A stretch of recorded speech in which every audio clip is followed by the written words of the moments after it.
What is up, everybody? J Nail here with my UFC 195 recap video. Happened last night. I hope you saw it. After being shut out last event with getting none, I made a great comeback. I got 5 out of 6.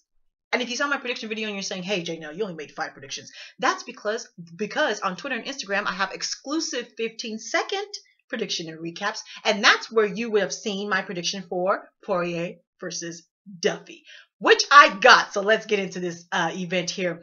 3-round decision in favor of Dustin Poirier, although I think he lost the first round. Joe Duffy came out swinging. He's got a very unorthodox style to him. He has a jab that comes straight from the hip that you can barely see. He struck first. He broke Dustin's nose in that first round, connected with some body shots. Dustin had to change up his strategy there. He landed as well. But first round, Joe. Dustin's second round couldn't breathe. Nose bleeding like a faucet. He had to change his strategy. He had to get in close, get him up against the fence, take him down. He even said he was purposely bleeding in Joe Duffy's face. He said, yeah, I'm a nasty mother. I'm pretty sure that's not against the rules. You can't control how you bleed. And I love fighters who take advantage of all angles. So I love that. Game on. All right. So second round, devastating for Joe Duffy. Dustin just held him down most of the time. Elbows after elbow after elbow, ground and pound the whole round. One of the judges even gave him round 2 by 2 points. Third round, much of the same. Unanimous decision in favor of Dustin Poirier. He looks great at 155. He should definitely stay there. I think he should get a top 10 opponent, although not Tony Ferguson, because El Kakui shouldn't be ranked at number 10 or number 9, wherever he's still at.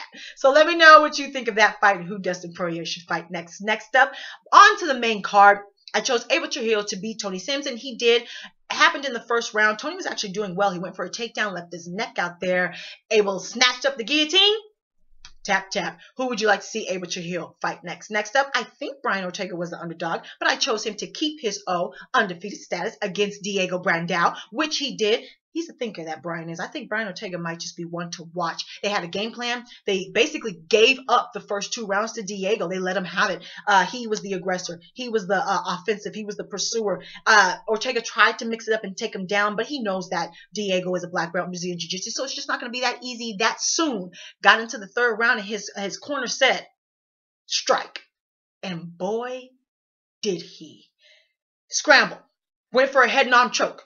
Transitioned into a guillotine choke. Transitioned into a triangle with no hands.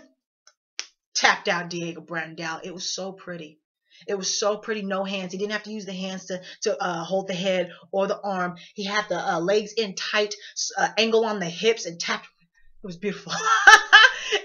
His technique is great. And he's a thinker. I like that. Cerebral. I think he's one to watch. Who would you like to see next for Brian Ortega? Next up, split decision victory in favor of Albert Turmanov, and I chose him to beat Lawrence Larkin. Now, this was a close fight, and you can make the case in the other direction if you ask me.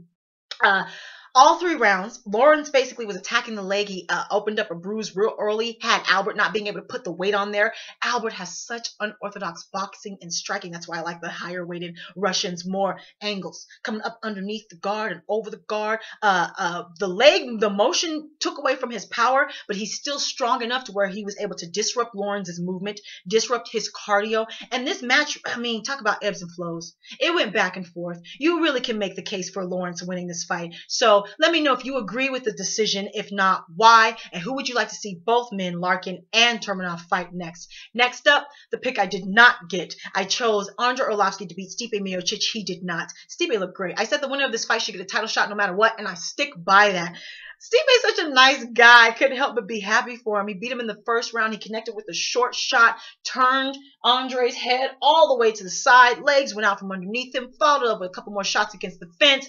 Done. Winner, Stipe Miocic. He immediately went over to Dana White and started screaming at him. It's my shot. Give me my shot. Are we good now?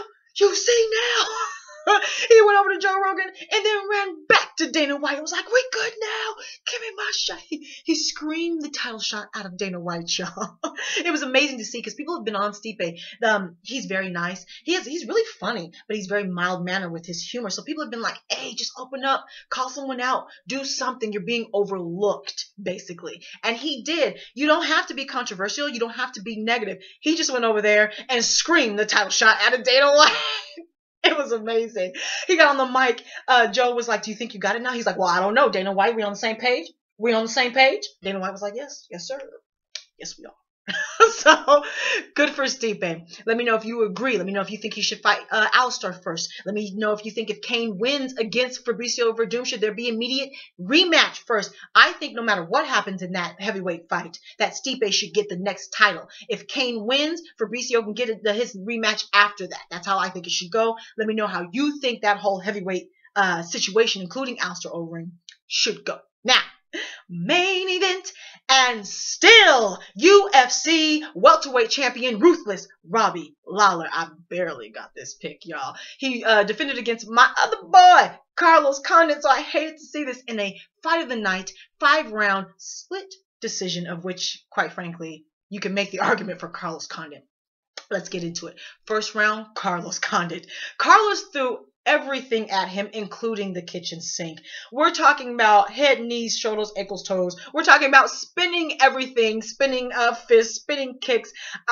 He threw everything at him. Angles, up against the fence. Great movement. That movement coach, he already had great movement, but the movement coach, definitely you could see that. The angles, the footwork. He basically fought him all around Robbie. So it really kind of shelled Robbie up there at first. Robbie had to take his time in that first round. He had to kind of give it up to find his range. Robbie's a better judge of distance than I give him credit for, because he was really kind of slipping a lot of those shots. He has small footwork. I just don't really give him credit for his movement, so I got to mention that. Carlos landed more shots than Robbie threw. Yeah, I mean, he totally out-offensed him. So this comes down to the judges' decisions, because Robbie landed at 51%, whereas Carlos landed at 35%. So now we're talking about power shots. Second round went to Robbie. He found the 1-2 down the middle. He took that round. His momentum carried on into the third, but then he kind of lulled, and Carlos hurt him in the third. Had him up against the fence, hurt. He was talking to the ref. I'm all right. I'm all right. You got to damn near stab Robbie to beat him, okay? So third round, that's the toss-up round. That's the round everyone is arguing over. Fourth round, Carlos. Fifth round, Robbie knew he had to come out and win it, and he did. One of the greatest rounds we've seen. Carlos tried to fire back, but Robbie, down the middle, forward, was on him. Landed the most shots, power shots. He actually did, in my opinion, more damage than Carlos did. So again, let me know what you think. It's a close decision. You hate to see a champ lose, and you hate to see someone like Carlos lose. He said he might retire, but I hope he doesn't. Let me know what you think of this whole situation. If Carlos should retire, if he should get an immediate rematch, Tyron Woodley's out there. What should happen? Let me know injury updates. Let me know how you did on all of your picks. Follow me on Facebook, Instagram, and Twitter, where I have exclusive 15-second predictions like the Poirier Duffy one. Subscribe, like, talk to me, take care, and goodbye.